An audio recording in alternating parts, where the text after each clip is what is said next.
Grand final rematch, this time at the SCG, and I honestly don't know where to start. We'll have a look at every single behind kicked and scored by the Swans, which clearly would have helped them win the game, and we can look into how gettable these behinds were to convert. The first coming from a throw-in with Papley on the end of it, roving the ball. Snap around the body looks good, but the bounce not in his favour as it scurries across the face. This was a very tough chance in amongst the pack. He roved it well and it was going goalward, and the bounce didn't help him, so can't fault him for having a crack. Goulden with the second behind off the hands of the jumping pack turns to the goals and throws it on the boot, this time hitting the post. Again, similar to the Papley one, it's difficult when it's bang bang, and to be fair, he did do a harder job in hitting the post than getting it between the big sticks, but just slightly unlucky with the kick. Goulden not happy, but he thinks he should have kicked it, benefit of the doubt this time around. Now we have a set shot goal chance, and I will be honest, every single set shot goal chance should be converted, especially in this day and age where players are doing all sorts of crazy kicks and shit around the corner and overheads and whatever. All of them should go through the big sticks, unless somehow you're a defender having a shot. McDonald, I'm sorry, but you're the first victim to fall. Maybe a 45-degree angle, about 35 out and sprayed to the right. Disappointing given the pressure in the first quarter put on by the Swans. Goulden with another behind and again a set shot chance. Hook this to the right, definitely gettable. On a meaner angle than what McDonald was on, and being a left footer isn't helping his case, but they're professional athletes and this is their career and why they practice and play the game. Campbell, claimed as one of Sydney's best kicks,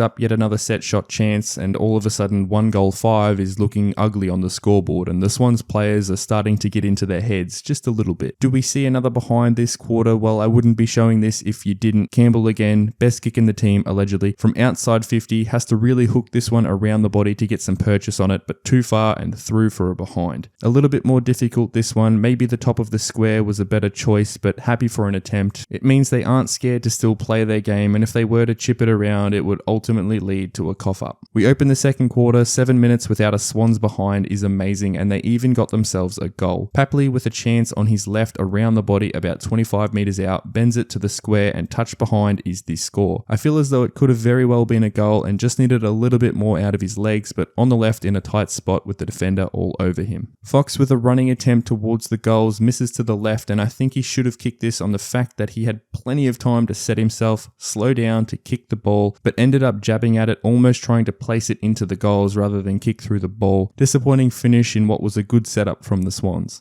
Joel Amadi with an attempt here, set shot goal kicking 50 out and the ball looks good off the boot but gets some late swing and hits the post. Another set shot attempt goes begging. Fox with a volley after the ball was punched around, goes through for a behind, and this angle with Stewart directly on the line pretty much gives him a 1% chance of getting this through for a goal. Great effort in the end and we cannot fault him for this one. Heaney has a set shot chance, only 40 odd meters out on the slightest of angles, sprays it to the left of the goals or the right side from this funny angle. It's getting quite out of hand with how many behinds are being kicked, and this is reminding me of Lewis Jedd's 19 behinds before scoring his first ever goal. Hickey with literally the easiest set shot chance one could hope for, and he absolutely shits on the kick. Now I'm starting to think that the Swans bet against themselves, because how the do you miss that? The poked kick just completely cooked. It's almost like he forgot how to actually kick the ball. Just look for someone in the crowd or even the umpire and kick it straight to them like in the warm-ups you do. Bloody diabolical this is to watch, and Franklin looking on just dumbfounded. Clearly he hasn't taught anyone in this team how to kick. I'm not sure what's worse, this camera angle or the fact that McLean has missed a set shot attempt. This number now moving to 8 behinds that should have been goals, especially now that the Cats have found a little bit of form and are closing in on the target. It doesn't look like it's getting any easier for the Swans, and I'm sure at halftime the forward coaches would have encouraged players to go back, take their time and go through their motion. Hickey again, turn away if you don't want to be disappointed, keep watching if you enjoy this, you sick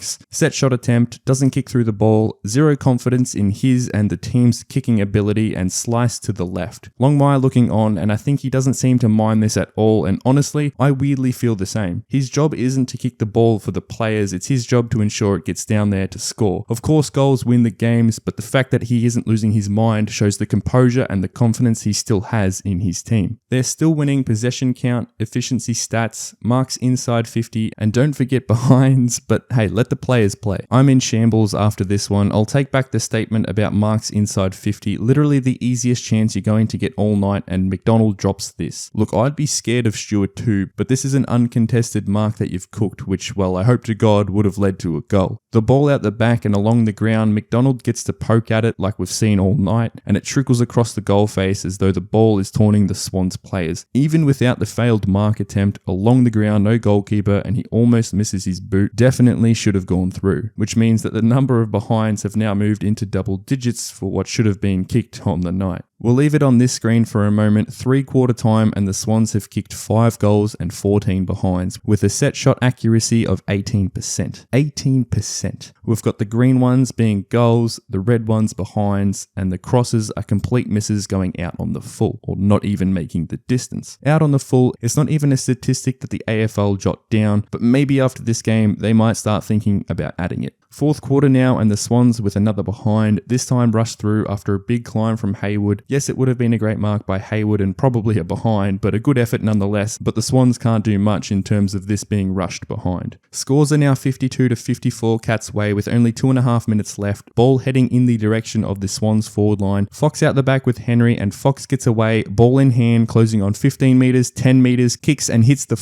post. Nora almighty, how? Longmire still seeming to not care, and boy, if this was me, I think I'd start to get into it a little bit now.